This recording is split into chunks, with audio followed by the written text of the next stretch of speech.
Hello student, बाबा Indradev girls educational institute के online classes में आपका स्वागत है। डीएलएड सेकेंड सेमेस्टर में प्रारंभिक शिक्षा के नवीन प्रयास में आज हम पढ़ेंगे मिशनरियों के स्कूलों की विशेषताएं। जैसे पिछली वीडियो में स्वतंत्रता के पूर्व की शिक्षा के बारे में बताया गया था कि जब ईस्ट इंडिया कंपनी भारत में व्यापार करने के उद्देश्य से आई तो भारत के लोग अंग्रेजी नहीं जानते थे और वो भारतीय भाषाओं को समझने में दिक्कत होती थी उन लोगों को। तो चूंकि एक दल ईसाइयों का आया था और ईसाई अपने धर्म के प्रचार प्रसार के लिए भारत में आए थे, तो वे भी चाहते थे कि हम भारतवासियों को अंग्रेजी सिखाएं। तो ईस्ट इंडिया की कंपनी के पदाधिकारियों ने ईसाइयों का सहारा लिया और उनके द्वारा ही अंग्रेजी का प्रचार प्रसार करवाने लगे। तो आइए जानते हैं मिशनरियों के स्कूलों की क्या विशेषताएं थी। देखिए, मिशनरियों के स्कूलों की निम्न विशेषताएं थी और जैसे बताया गया था कि ईसाई मिशनरियों ने विभिन्न प्रकार की संस्थाएं, विद्यालय भिन्न भिन्न जगहों पे खोले। तो आइए जानते हैं मिशनरियों की विशेषताएं में। पहला पॉइंट, मिशनरियों द्वारा कक्षा और कक्ष की शिक्षण प्रणाली प्रारंभ करने का श्रेय उन्हीं को जाता है। कहने का अर्थ यह है कि जो आज हम कक्षा कक्ष की प्रणाली पढ़ रहे हैं, इसकी देन ईसाई मिशनरियों की ही है।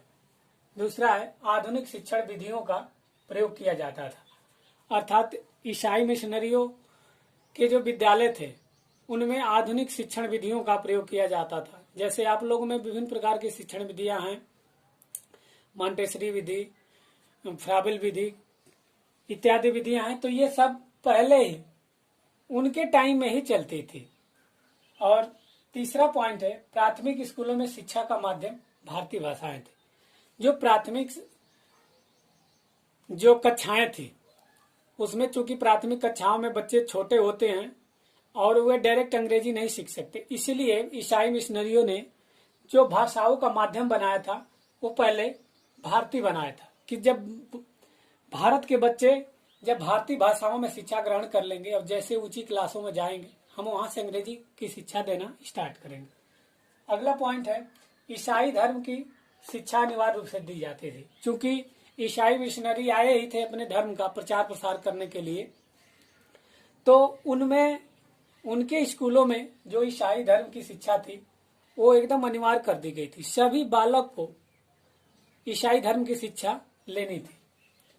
पांचवा पॉइंट है, पाठ्यक्रम व्यापक था।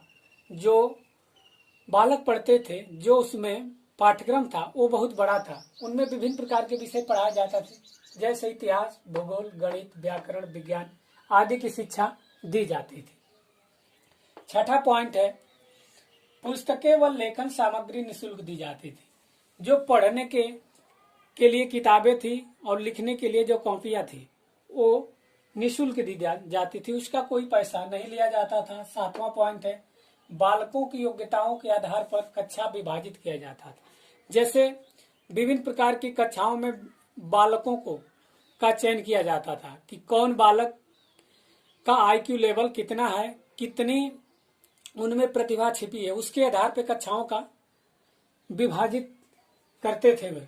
आठवां पॉइंट आइए देखते हैं, विद्यालय का निश्चित समय और सारणी होती थी। जो ईसाई मिशनरियों के जो विद्यालय थे उसका एक नियम था और निश्चित समय था और निश्चित सारणी थी, उसी के अनुसार चलता था।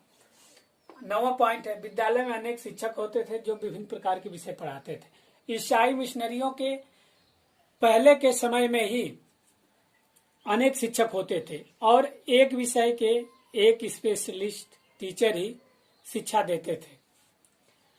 10वां पॉइंट है, इन स्कूलों में परीक्षाएं भी होती थी और लिखित परीक्षा के आधार पर विद्यार्थियों को कक्षा उन्नति दी जाती थी। जैसे आज का जो माध्यम है कि लिखित परीक्षा कराई जाती है, जो उसमें पास होता है उनको कक्षान्नति किया जाता है। तो ये प्रक्रिया ईसाई मिशनरियों के पहले के समय ही थी कि उनके स्कूलों में परीक्षा होती थी और जो पास होता था उसी के आधार पर कक्षोन्नति किया जाता था।